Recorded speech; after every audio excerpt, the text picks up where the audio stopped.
বন্ধুরা, আজকে আমরা এসেছি একটা খুবই পরিচিত জায়গায়। অনেকদিন পরে এলাম এখানে। এখানে দেখে আমার মনে পড়ে গেল সেই 11-এর যে composed upon the Westminster bridge, William ওয়ার্থের লেখা।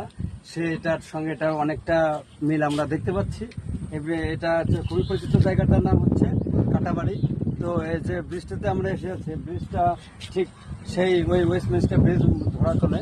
আর সে পাশে রয়েছে একটা ছোট্ট নদী, যেটা সে তার আপন বেগে বয়ে চলেছে।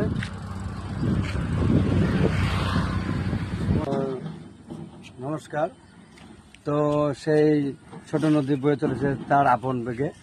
আর সেই দৃশ্যটা, আর এখানে সেই স্মৃতিটা নেই।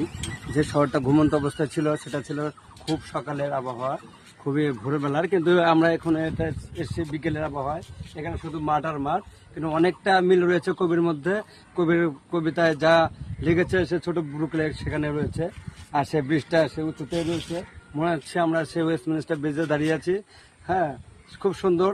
আর আমিও এটা বলতে চাই যে আমিও একজন টিউটর, আমি ইংরেজি পড়াই।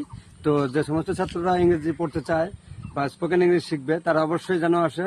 আর আমি এটা দিয়ে আমি একটু ইংরেজিতে ডিসক্রিপশনটা দিব, কিভাবে এই জায়গাটা মানে এত সুন্দর সুন্দর দেখাচ্ছে কেমন করে, সেটা আমি সুন্দর করে ইংরেজিতে আপনাদের বলছি। আপনারা একটু শুনবেন। ধন্যবাদ।